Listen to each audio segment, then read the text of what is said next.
Is it possible to start a day, not with planning, not with racing, not with the hand already on the throttle of the mind, but with God?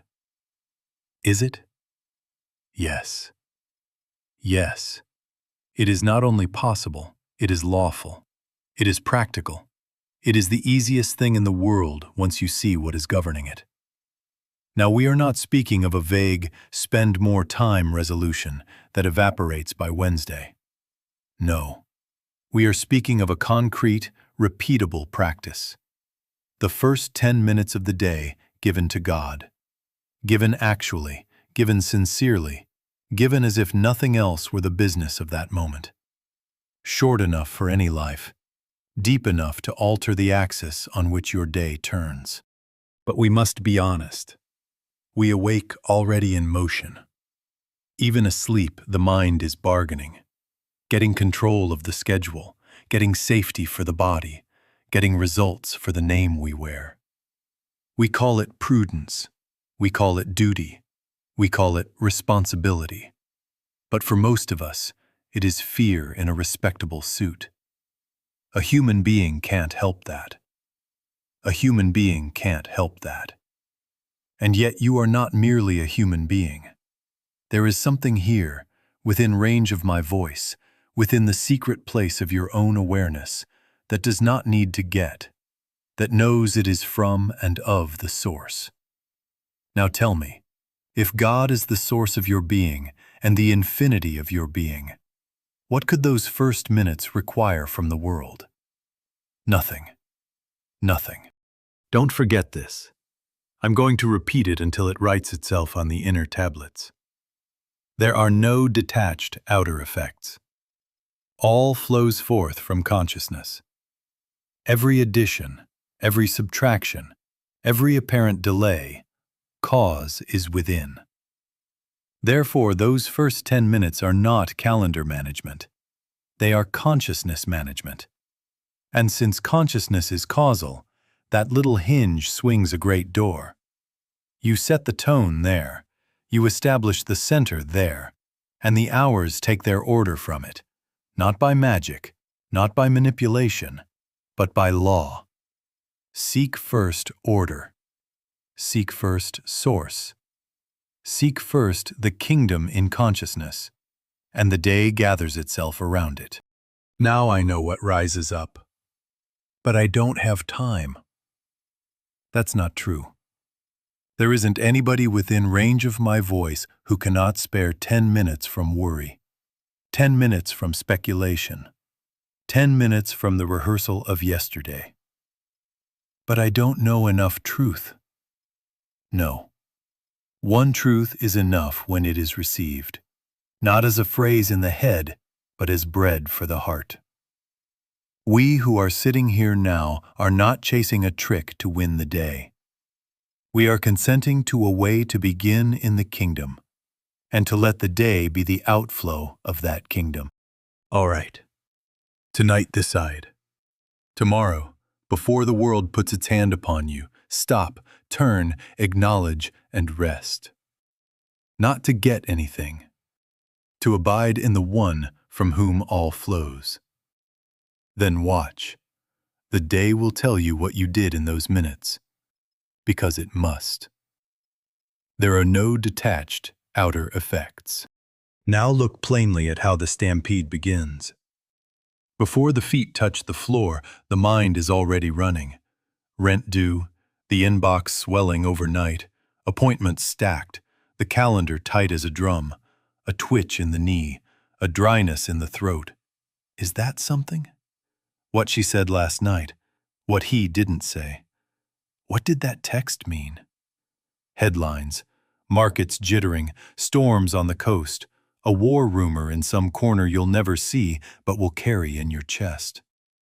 The car's warning light, the child's permission slip, the coffee left unbought, the sweater you meant to mend, the number on the scale, the number in the bank, the weather, the traffic, the tax notice, the message bubble, the missed call, the unfinished project, the boss's tone, the client's silence, the neighbor's dog.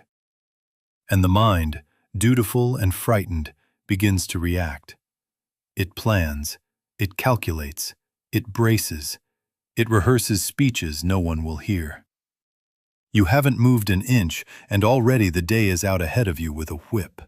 Tell me, what do you really gain by beginning in worry? Nothing. Nothing. A human being can't help that.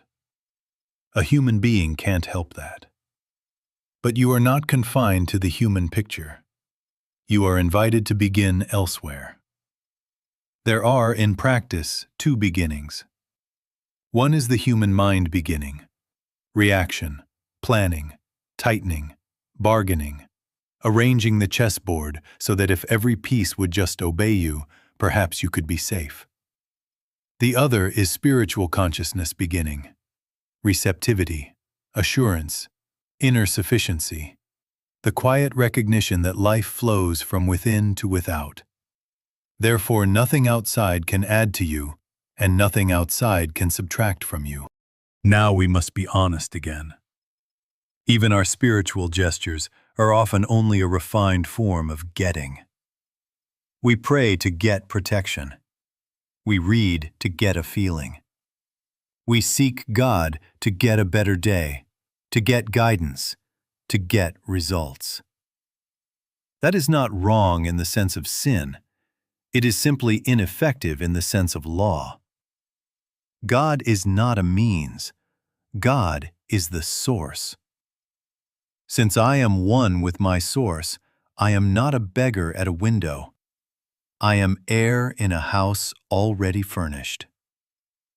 When I begin with God to get something, I have already affirmed separation. I have already set the day to run on the track of getting, and it will run, because there are no detached outer effects. All right, the correction is gentle but firm. The first 10 minutes are not a negotiation, not a trade, my devotion for your insurance. No, the first 10 minutes are a yielding of the driver's seat, a consent. Another governs this day from within. In that consent, the inner engine that drives the stampede slows, the air clears, the awareness of source comes to the front, and then the hours take their cue, not from pressure behind you or clamor before you, but from the kingdom within you. Begin in getting, and the day becomes a chase. Begin in yielding, and the day becomes an outflow. What needs to be done is given. What needs to be said is given. What needs to be withheld is withheld. And you discover that life, begun in God, carries itself. Now you come to a law, not a hymn line, not a needle point for the wall, not a pressure on your shoulders. Seek ye first the kingdom of God is an order of consciousness, and order produces harmony. When a builder lays a foundation before he hangs a door, that is not poetry. That is law in action. When an engineer sets his figures in right sequence, the bridge stands. Set them out of order, and the bridge fails. Not because arithmetic is angry, but because law is law. So with life, put first cause first, and effects find their place. Put effects first, and you chase your tail from morning to night. And you will chase it, because there are no detached outer effects. All flows forth from consciousness. What, then, is this kingdom? Not a place, not a Sunday mood, not a future reward if we behave through breakfast. The kingdom is the inward reign of God, the awareness of presence alive at the center of you, the recognition that source is within and, being within, is infinitely present as supply, as guidance, as safety, as the very life of your life. To seek first is not to go somewhere. To seek first is to yield to what already is, already the Father's good pleasure to give you the kingdom, already the life of God, your life, already the Christ of you at hand. Now, if that is established first, in consciousness, not in calendar, you discover the ancient promise comes as result, not as reward. All these things shall be added. Added how? By strain? By cleverness? No. Added as the natural outflow of a God-centered awareness, the way light fills a room when the shade is raised. You do not push light in with a broom. You lift the shade, and the law does what the law does. Your human thought rises up. But I don't have time. That's not true. There isn't anybody within range of my voice who cannot give 10 minutes, if it is valued as life itself. You have time to worry. You have time to check headlines.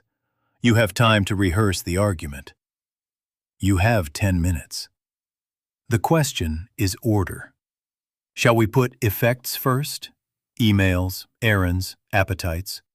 Or shall we lay the foundation and let the house stand? Seek first as law means this. We accept the governance of the kingdom before we accept the governance of circumstances. We acknowledge the source before we count the coins. We rest in presence before we pick up the phone. All right, we are not going to talk this to death. The law is proved in practice, and the practice is simple. One truth will suffice. One seed statement received deeply will carry the weight of the whole treatment, because truth is one and indivisible. In a moment we will begin, not to get anything, not to fix anything, but to establish the kingdom in consciousness. Then, without anxiety, we will watch as the day arranges itself around that center, because it must. Order first, additions follow. That is law. Now we come to the heart of the ease. Do you need a library of truths to begin? No, no. One truth, realized even in measure, contains the all of truth, because truth is one. Do not argue with me that if only you could remember 9 more verses or own 3 more books, your prayer would work 10 times better. That is the human mind's substitution for surrender, the collecting of phrases in place of consenting to presence. Truth cannot be multiplied, and it cannot be divided.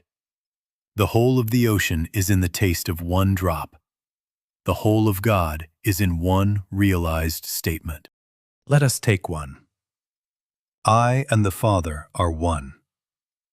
Not I will be, not I hope to be after I improve a little, but I and the Father are one, already, invisibly, actually.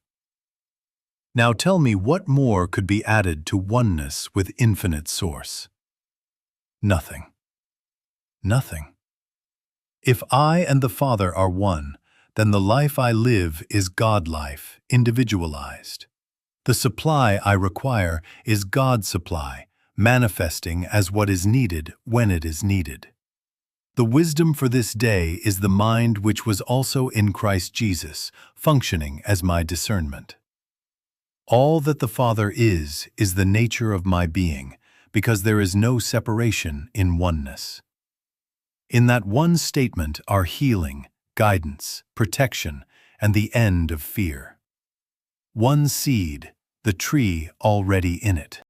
Your thought rises, but I don't know enough. That's not true. There isn't anybody within range of my voice who does not already know one statement of truth. The only necessary thing is the willingness to practice what you already know, to sit down before it, and let it sit down in you until the striving gives way. A human being can't help reaching for more words. A human being can't help that. But you are not confined to humanness. You can rest in one word until it opens like bread. What then is treatment? Not forcing thought, not positive thinking, not trying to make today come out to your blueprint. Treatment is the quiet resting of awareness in a living truth until consciousness yields to it and is governed by it. You take your single statement, "I and the Father are one," and you do not whip it into life. You let it reveal the life that is already one.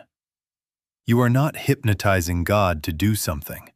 You are awakening from the hypnosis that anything needs to be done to establish oneness. All right. In the 10 minutes, we will prove the simplicity of law. First, we stop, the holy refusal to run with the herd. Then we acknowledge Source, God, as the infinity of our being. Then we accept the truth, our one statement, not recited to get, but received to be. Then we release the day, plans, bargains, fears, and the fever of getting laid on the altar. And then we listen, quietly, receptively, until the inner governor assigns the day. Simple, repeatable, lawful. One truth is enough when it governs. Establish that, and because there are no detached outer effects, the hours will carry the stamp of the kingdom you have enthroned within. Now, just stop. Not to think better. Stop to be still. Let the hands be where they are. Let the eyes be as they are. You are not answering the world. You are not answering yourself. We who are sitting here now place a hand, as it were, on the switch of that inner engine that starts before dawn, and we refuse it its customary privilege. This is not violence. It is consent. Consent to stillness. Consent to a new governor. Name it so you can see it. What are we interrupting? The reflex to forecast 10 possible futures and brace against 9 of them. The reflex to rehearse a conversation with someone who is not in the room and will not say what you script. The reflex to defend yourself against an accusation not yet made. The reflex to scan the horizon for fires to put out, to judge the day good or bad before it has taken a breath. That is the human mind's attempt to govern. It must. A human being can't help that. A human being can't help that. But you are not bound to begin there. Seeking first begins when you stop the inner engine and consent to another governor. Take one easy breath. Not a technique, not a project. Just one gentle drawing in and a soft release. Again. Slower, as if you had nowhere to go. And in this 2 minutes, you do not. Let the body tell the mind, we are not in emergency. Shoulders loosen a fraction. The jaw remembers it is not a vice. The heart says, all right. You are not breathing to get calm. You are breathing to signal that government has changed hands. Now speak quietly within and mean it, not to persuade God, but to inform your own thought of the order of this day. I am not beginning this day in fear. No, no. I am beginning in God. Yes, yes. Again, without force, without drama. No fear, no getting, no bargaining. God first. God only. God governs. You are not trying to feel something extraordinary.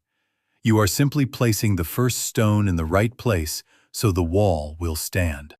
Do not expect fireworks. Expect plainness. Often the first clean sign that you are actually stopping is the absence of sensation. No vision, no warmth, no tingle. Only the quiet that feels like nothing in particular. Good. That is the human engine idling down. That is the noise of forecasting falling below hearing. That is the rehearsal dropping its script. Consent to the plainness. Do not reach for a result. Reach for nothing. Nothing. Rest in nothing needing to happen. All right. 2 minutes are long enough to stop a lifetime habit for a day. Long enough to change the axis. Long enough for the inner whisper to know it has room. We have not yet acknowledged source in words. We have not yet selected our single statement. We have only done the holy refusal. I do not begin in fear. I begin in God. And in that refusal, the law is already operative. The day will tell you you stopped, because there are no detached outer effects. Now let us move from stopping to acknowledging. Not many words, not clever words, living words. Softly within, as if you were telling a child the safest fact in the universe. God is the source of my being and the infinity of my being. Again, slower so it can settle below the ears, below the surface of thought, into the place where government is decided. God is the source of my being and the infinity of my being. Yes, yes. Since I am one with my source, nothing can be added to me, and nothing can be taken from me. Not by a clock, not by a contract, not by a rumor, not by a symptom, not by a smile, and not by a frown. Now tell me, if God is the source of my being and the infinity of my being, what would I ever need to get from this day to be whole? Nothing. Nothing outside of God realized within. Say it until the grasping relaxes its small fist. I am not going out to get life. Life is flowing out from within me. I am not going out to get supply. Supply is the nature of God expressing as my sufficiency. I am not going out to get approval. My name is hid with Christ in God. Bring it down where the human mind argues. Money? God is my supply, and my supply is infinite, because God is infinite. Therefore, the employer is not my source. The market is not my source. The invoice is not my source. They are avenues sometimes. They are never the fountain. Health? God is my health. The life of God, the life of me now. Therefore, the body is not a dictator. It is an instrument. Reputation? God is my righteousness and my name. Therefore, praise cannot inflate me, and criticism cannot diminish me. Schedules? God orders my day. Time cannot tyrannize the one who consents to divine order. Children? God is their father-mother as God is mine. I do not own. I do not fear. I witness the same life individualized and governed from within. Ministry, service, work. God is the message. God is the wisdom. God is the energy. God is the bread to be cast upon the waters. My part is to show up yielded. Now again, very simply. God is the source of my being and the infinity of my being. Let the sentence rest on your heart like a warm hand. We are not informing God. We are informing our thought of law. If source is within, then the day cannot be my supply. The employer cannot be my source. The news cannot be my prophet. The news may report effects. It cannot announce my cause. My cause is God. And because there are no detached outer effects, this acknowledgement is already repatterning the picture that will meet me after breakfast. Feel how the hunt eases. The day is no longer a field to capture. It is an arena for outflow. What must be done will be given. What must be acquired will be added. All right. Having acknowledged source, we are ready for the next surrender. To release the grasping, to exchange planning for yielding, to let the kingdom govern the hours while we walk in it. Now comes the turn. We have stopped. We have acknowledged. Now we yield. Seek first does not end with a beautiful sentence about God. It proves itself in surrender of the personal will to manage outcomes. A human mind wants to plan a safe day, a successful day, a smooth day. A human being can't help that. A human being can't help that. But you are not bound to let the human take the wheel. Speak within. I release this day from my management. I consent to God's government, God's tempo, God's form of good. Name the subtle prayers of getting so they can lose their disguise. God, let this go my way. God, make them act right. God, spare me that discomfort. God, keep traffic green. God, give me the sale. God, make this meeting short and sweet. That is bargaining. That is fear wearing piety's clothes. Now lay them down, quietly. I do not pray to get a smooth day. I yield so that God may be expressed in whatever comes. Not my orchestration, but thy outflow. Not that people and events obey me, but that I obey the kingdom within. All right. Now step, in consciousness, into your true business, the giving function. The day is an altar, not a marketplace.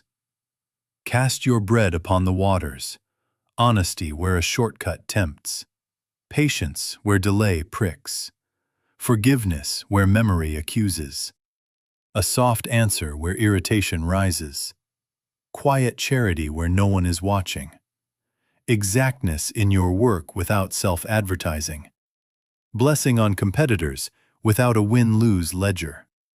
We are not out to get.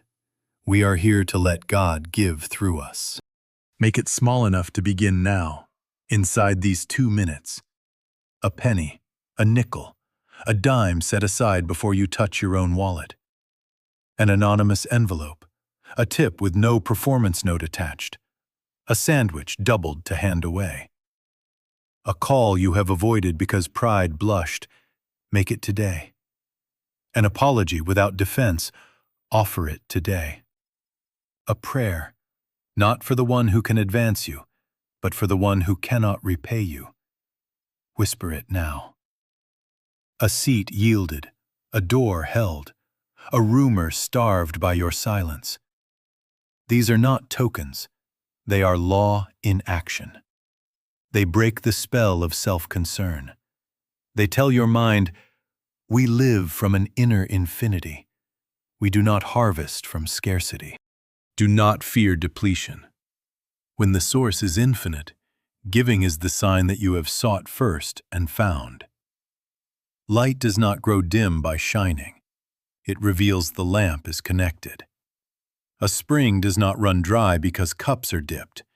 It proves its hidden headwaters.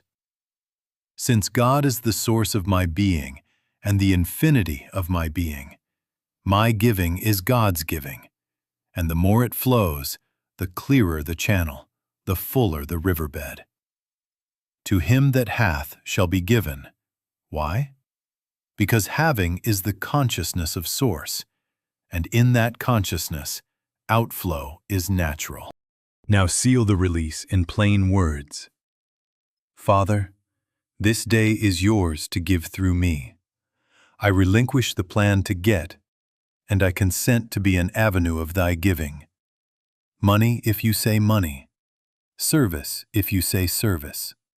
Silence if you say silence. Speech if you say speech. My calendar is an altar. My errands are sacraments. My meetings are opportunities for the one life to recognize itself and bless. All right. Because there are no detached outer effects, this yielding will print itself on the hours. Appointments will right-size. Resistances will soften. Delays will retime for good. Even refusals will become redirections. Not magic. Order. We have sought first. Now, having released, we become very quiet and listen for the assignment from within. Now we listen. Not to get a message as if God were a telegraph office. Not to wrestle a sentence out of the silence. Listening in this way is the evidence that we have sought first. It is the proof that government has moved from the outer to the inner. We rest, we allow, we consent to be assigned. The mind that has been used to driving will ask, "What do I do? What do I say? What comes next?" And we answer it gently. Be still. We are not hunting voices. We are not chasing signs. We are resting until a calm assurance comes, or a right impulse, or a simple next step. That is enough. That is law beginning to operate. What then is this listening not? It is not straining the forehead for a word. It is not bargaining for instruction. If you tell me quickly, I'll obey. No, no. It is not scanning the room for omens or testing God with little games. A human being can't help that curiosity. A human being can't help that. But we are not going to deflect into superstition. Listening is quiet receptivity to divine mind active within itself. The inner law is this. When the personal mind ceases its clamor, the activity of God as mind can be felt as rightness. Rightness without argument, without push, without fear. That is guidance. Not cleverness, not ingenuity. Law. All right, give it a form so the human doesn't wander. Softly ask once, and only once. Father, what is mine to do today? Then stop. No pleading, no haggling, no offering to trade obedience for outcomes. Stop. If at once nothing comes, that is a fine answer. Turn again to your seed statement and let it bathe you. I and the Father are one. God is the source of my being and the infinity of my being. Sit in that oneness 2 breaths longer. Often, as the grip releases, there will come something utterly simple. Call this one. Cancel that. Go early. Go gently. Finish the small thing that has waited. Say nothing in that meeting. Take the slower road. Bless the one you resent. Do the next right thing. Do it without drama. Guidance does not need a trumpet. Notice how it feels when it is real. There is no friction in it. You do not have to talk yourself into it. You do not have to announce it to anybody. It is like a plumb line settling, like the face softening from the inside. Sometimes it is as slight as remembering to take your lunch. Sometimes it is as brave as telling the truth kindly when concealment would be easier. Sometimes it is rest. Yes, rest can be an assignment. Divine mind does not only send you to the field, it sometimes sends you to the chair. Now a correction. If you catch the mind demanding a message, say something or I cannot trust this day, you have slipped back into getting. Smile at it and return to your one truth. I and the Father are one. Sit still in that. Nothing is missing in oneness. Nothing. Nothing. When you cease demanding a voice, the law moves quietly, and you simply know the next right step, or, equally true, you know that no step is required yet. Either is obedience. And what follows? Do not make it a trade. Do not say, if I listen, then you must smooth my road. The first fruit is inward. Less fear, less push, more steadiness. The wrinkles fall off the forehead. The breath evens. the pace rights itself. And because there are no detached outer effects, harmony begins to appear as shadow of that inner order. Appointments align, interruptions bless, even delays serve. Not magic, order. We have sought first, we have listened, we have accepted assignment from within. In a moment we will seal it and carry one light through the hours. For now, rest in the governance already at work. God governs. Yes. Yes. Now we seal it. Not with strain, not with extra words, with a simple consent. This one truth that has held us in these minutes will be the lamp I carry through the hours. Choose it again. Name it again, not to convince God, but to remind thought of the order that governs. I and the Father are one. Or if your heart is resting in another, God is the source of my being and the infinity of my being. Take that. Hold it up like a small, steady light. The seal is the vow to return to this light, again and again, wherever the mind flares or the world presses. That is all. That is enough. Give it a place to meet you. Before you open the phone, pause, not long, the measure of one breath, and say within, I and the Father are one. Then open. Before a meeting, as the door handle cools your palm, say it.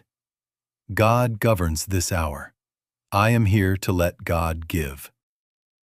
As irritation rises, at a slow car, a sharp email, a careless comment, let the flame steady. All that the Father hath is mine, already mine. Therefore I do not grasp, I do not fear, I give. Before you answer, before you send, before you correct a child or confront a colleague, one breath, one truth. That is seeking first in motion.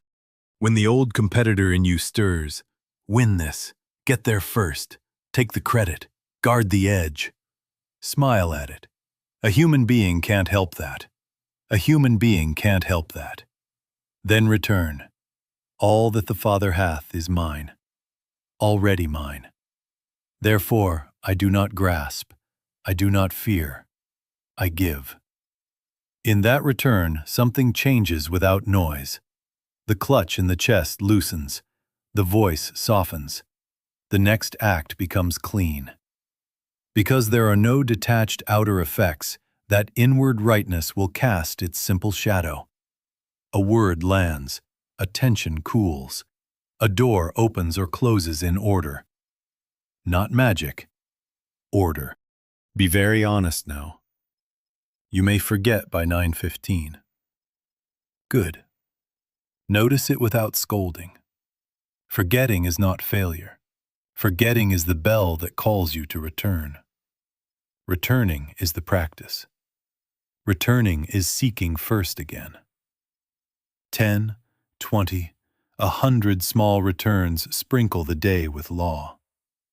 Each return resets the axis from getting to giving, from managing to yielding, from being driven from without to being governed from within.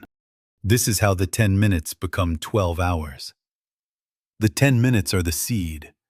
The day is the field. Your consciousness is the gardener. You do not stand over the soil tugging at sprouts. You keep the lamp near so warmth and light do their quiet work. All day, all that the Father hath is mine, already mine. Therefore I do not grasp, I do not fear, I give. When you lie down tonight, you will not count acquisitions. You will feel the evenness of a day ordered from within. That is the seal. Carry the lamp, return to it, and let the hours be added. Now the human mind will come, because it has its job to do, and it will raise its hand with objections. That is all right. A human being can't help that. A human being can't help that. But spiritual law is not altered by objection. The law remains. Seek first, and order follows. Establish cause within, and effects adjust, because there are no detached outer effects. All flows forth from consciousness. So let us meet these protests one by one, not with argument, not with scolding, but with the plain corrections that return us to law. My mornings are chaos. Yes, of course they are. To the human scene, alarms, lunches, children finding shoes, a dog at the door, messages already lighting the screen. Now tell me, does God require a monastery bell to be audible? No. No. God requires a consent in consciousness. 10 minutes is not a location. It is a decision. Sit on the edge of the bed, with feet not yet in the chase. Sit in a parked car in your own driveway. Stand with the bathroom door closed and the lock turned, not from fear, but to establish sanctuary for a few minutes. Lean against the washing machine while it hums. Anywhere. God is not in the chair. God is in consciousness. Where you consent, the kingdom governs. Where you don't, no palace can substitute. I feel nothing. All right. Who said you should? Feeling is not the measure. Law is the measure. Often the truest sign that you have actually stopped is that nothing in particular announces itself. No warmth, no thrill, only the gentle rightness that does not need advertisement. That is good. Very good. The measure of the 10 minutes is not spectacle. It is fruit. Reduced fear, increased honesty, a clean patience that wasn't there yesterday, a willingness to give where anxiety once clutched. Watch for those. When the voice softens where it would have sharpened, when the hand opens where it would have held, there is your feeling. And because there are no detached outer effects, those inner softenings will throw their quiet shadow all day. I miss a day. Of course you did. A human being can't help that. Now, does truth penalize because a clock turned? No. No. There is no condemnation in law. There is only operation. Begin again. This minute. Tonight. Tomorrow. Truth is always now. The kingdom is always at hand. The door opens the instant you turn the knob. Do not make a drama of failure. Make a practice of return. Forgetting is the bell that calls you back. Returning is the practice. Returning is seeking first. Again. I need longer than 10. If you can take longer, take longer. Yes, yes. But do not despise the small beginning. Do not postpone obedience until you can schedule a retreat. 10 faithful minutes are not a toy. They are a cornerstone. To him that hath shall be given. Why? Because having is the consciousness that consents to law, and law unfolds itself. Depth increases by faithfulness, not by ambition. Be faithful in little, and you will find, without forcing, that the 10 stretch like dough rising, 15, 20, not as a duty, but as love. Now remember the axiom we have set like a plumb line in this hour. There are no detached outer effects. Therefore, a small shift of consciousness is not small in its effects. The rudder on a great ship is not large, but it sets the course.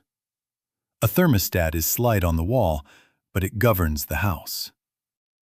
One seed statement received in the quiet is not much ink on a page, but it contains the tree. Establish God as source within for 10 minutes, and the hours will repattern. Not by magic, by order. Emails line up differently. Mouths speak softer. Delays serve. Even refusals redirect without resentment. Why? Because you have moved cause to its rightful place. All right, so what remains? We do not argue with the mind, we correct it. We begin where we are, with what we know, and we return again. One truth is enough. One consent is enough. One morning is enough. This one. God first. God only. God governs. Yes. Yes. Now watch what happens. Quietly. Lawfully. When cause is established where it belongs. If consciousness is causal, then the hours cannot help showing the stamp of what has been enthroned within. Because there are no detached outer effects, the conversations, the openings and closings, the protection you cannot arrange, the timing you could not engineer, all tend to circle a new center. Not because you have hypnotized life, not because you have found a lever to move people like chessmen. No. No. Because you have yielded to a higher government, and order is the natural byproduct of government rightly placed. Take business. Formerly you bid to get, guarded the edge, shaded the truth about delivery because you feared losing the order. A human being can't help that. A human being can't help that. But now you stand inside of sufficiency, and you tell the truth about price and time and quality. You do not deface the competitor. You cast your bread as competence and candor, and let "my own shall come to me" be the atmosphere. And what occurs? Either the order comes, or it rightly passes and another opens that fits without contortion. Pressures you once called urgent dissolve because they were children of fear, not magic. Order. Take parenting. Panic used to be your first prayer. A shoe is lost, a schedule slips, a child's voice lifts, fear rises like a siren. Now the inner engine has been stopped at dawn, and you find yourself kneeling instead of shouting, blessing instead of bristling. The same shoe appears sooner under that peace than under command. And if a fever comes, you do not bargain, you love. You do what wisdom indicates, call, care, attend, but without terror as a god. The child receives your calm as medicine the pharmacy cannot bottle. Take health. You cease policing the body like a tyrant. You feed it decently, rest it honestly, move it gently. You stop treating it as a weather report to be checked 15 times an hour. God is your health. The life of God, the life of you now. And the obsession that once siphoned days loosens its grip. The habits that once advertised fear are quietly retired. You are living, not monitoring. Take ministry or any service. You are no longer performing. The message is not a product. The meeting is not a stage. The offering is not a hunt. You show up yielded, speak the word given, stop when it stops. And what follows? Right people, right place, right time, right measure. Often modest, always alive. The law adds what belongs. You do not squeeze it out of those in front of you. What is this like? Think engineering. Nobody invents lift. They discover that at a certain angle and speed, the air will bear you. Nobody creates the line of thrust in an arch. They align stones so the weight travels where the earth can carry it. Work with the law, and the bridge stands with grace. Fight it, and you need bolts and braces and prayer against collapse. Seek first is that alignment. You are not using God to arrange parking spaces. You are consenting to law. And then, yes, the space is there or it isn't, and either way, you arrive in peace. And do not suppose it stops with you. A day begun in quiet sufficiency does not end at your skin. The atmosphere around you changes. Offices speak softer. A quarrel in the next room forgets its script. The driver in the other lane, for no reason he could name, lets you merge. Children borrow your breath rate. Even strangers stand a fraction taller in the field you carry. That is not personal magnetism. That is the shadow of an inner kingdom extending itself. Outer improvements are not forced. They follow when first cause has been restored. God governs. Yes. Yes. Now let us widen the circle. If the day begins without fear in you, it does not end with you.